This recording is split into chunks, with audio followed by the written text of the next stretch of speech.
How to change your LinkedIn password on LinkedIn app.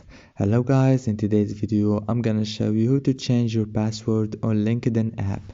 So first thing we do is we go to LinkedIn, and after that we click in the top corner on your profile picture, and now click on settings here, and now click on sign in and security. After that you will have the option of change password.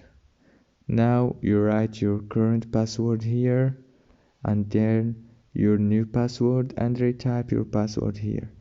And yeah, that's it for today's video guys. Don't forget to like and subscribe for more videos like this one.